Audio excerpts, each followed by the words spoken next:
De nos jours, les mariages sont devenus plus qu'un champ de bataille. C'est devenu un endroit où on se retrouve, on trouve des couples en train de se battre ou en train de se débattre du matin au soir à essayer de résoudre, à essayer de s'attarder sur les petits problèmes. Quand je dis petits problèmes, c'est que c'est parfois des problèmes qui ne devraient pas vraiment être des sujets de dispute, des problèmes qui ne devraient pas vraiment être des sujets de séparation ou des sujets où on va organiser des réunions familiales pour ça. De nos jours, c'est vraiment ça. On ne sait pas si c'est à cause des réseaux sociaux ou c'est à cause du fait que le divorce ou la séparation a été vraiment normalisé et légalisé, autorisé facilement. Parce que avant, le divorce, c'était difficile. Avant, nos parents pouvaient décider de ne plus être ensemble, mais il était difficile pour eux de se séparer légalement. Du coup, on se retrouvait avec les couples qui pouvaient faire 1, 2, 3 ans de séparation, mais ils finissaient par se retrouver à se remettre ensemble parce qu'ils n'ont pas pu se séparer et ils ont réussi par résoudre leurs problèmes facilement. Bon, tu aurais compris, aujourd'hui, on va parler des mariages. Pourquoi autant de divorces au Canada, en Afrique, bref, partout. J'ai l'impression que c'est devenu un fléau vraiment facilement abordable qu'avant. Si c'est une vidéo qui s'intéresse, on se retrouve tout de suite après.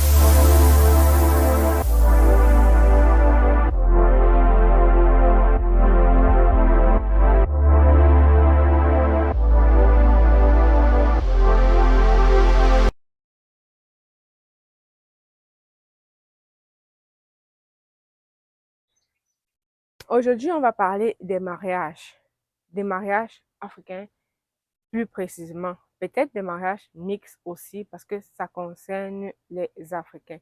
Mais ce que je remarque, ce que tout le monde remarque, toi aussi, je pense que tu l'as remarqué, euh, de nos jours, c'est vraiment difficile de voir des couples qui sont restés ensemble à partir de plus de 5 ans.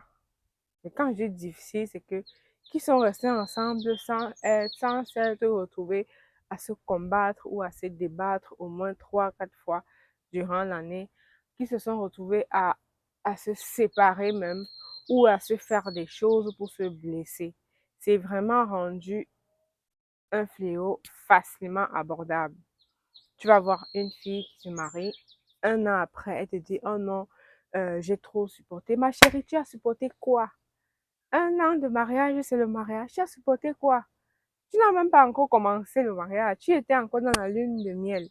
Donc, si durant la lune de miel, tu n'arrives pas à supporter, ma chérie, peut-être que tu as raison de dire que le mariage n'est pas bon pour toi.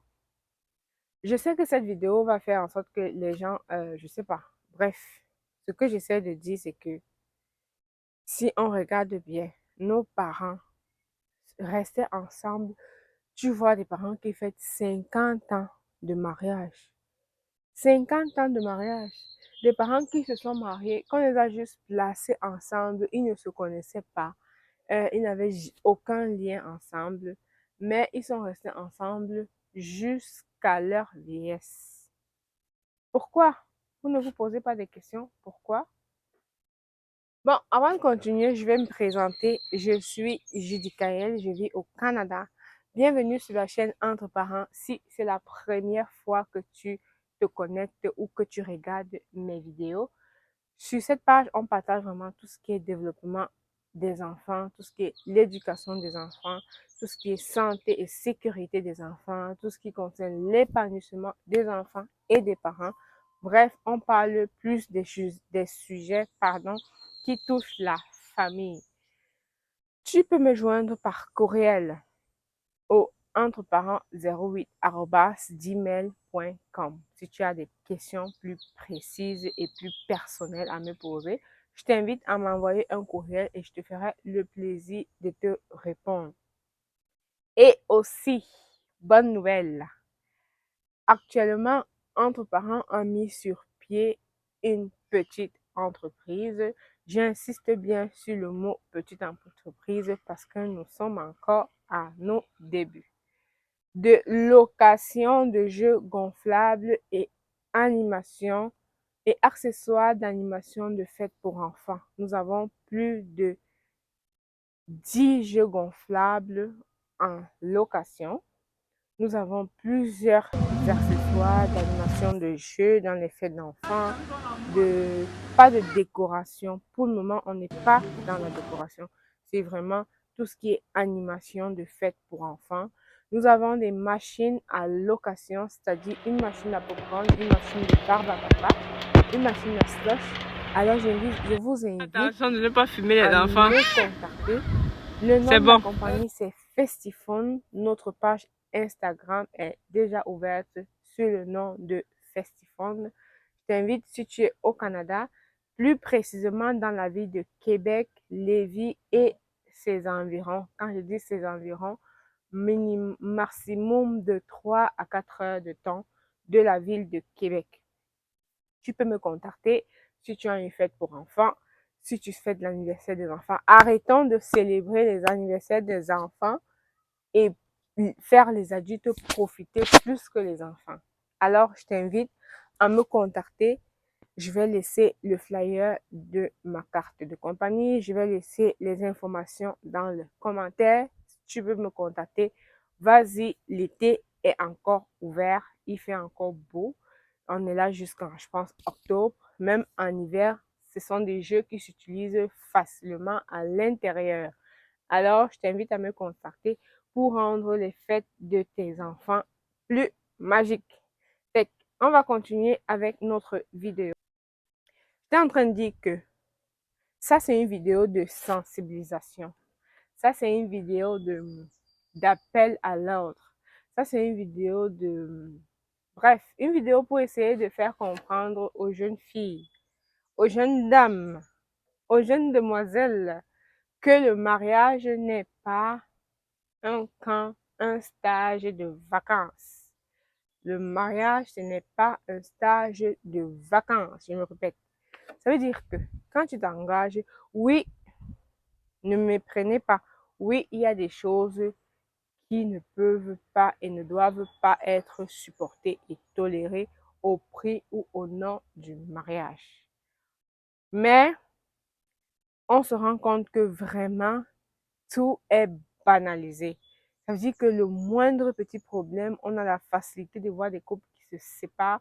À la moindre petite difficulté, on a la facilité de voir des femmes qui veulent partir. À la moindre petite occasion, on a la facilité de voir nos sœurs dire non, euh, je suis mieux seule. C'est quoi les phrases? Je suis mieux seule, mieux vaut être seule que mal accompagnée. Sauf que je ne vise personne. Sauf que vous laissez vos maris, vous vous séparez de vos maris.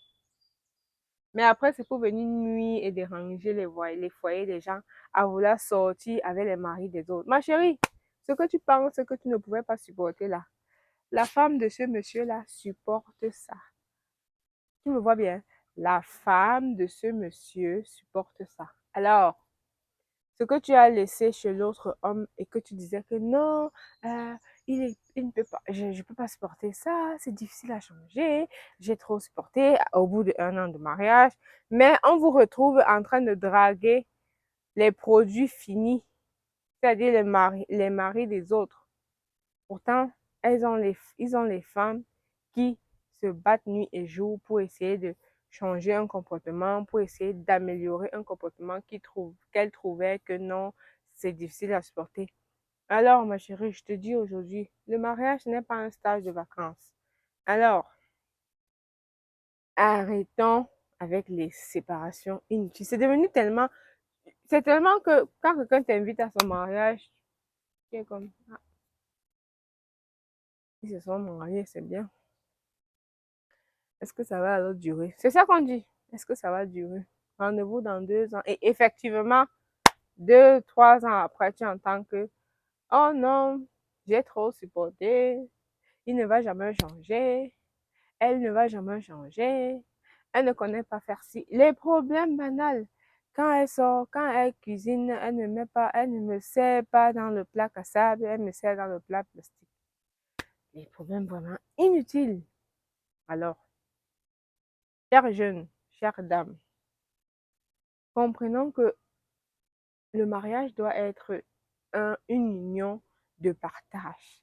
Ça doit être une union d'échange. Ça veut dire que quand tu décides que, en plus de nos jours, il y a moins, je ne vais pas dire qu'il n'existe plus, mais il y a moins de mariages forcés. Il y a moins de mariages faits par arrangement. Chacun cherche son mari. C'est-à-dire quand tu cherches ton mari, tu sors avec lui un bon 2, 3 ans. Avant, on les mettait ensemble et ils se mariaient. Ils apprenaient à se découvrir dans le mariage et c'était tout. Il n'y avait pas le moyen de dire que oh, je vais d'abord sortir avec un an. C'était directement placé, prêt à être épousé. Mais nos parents restaient ensemble plus de 50 ans de mariage.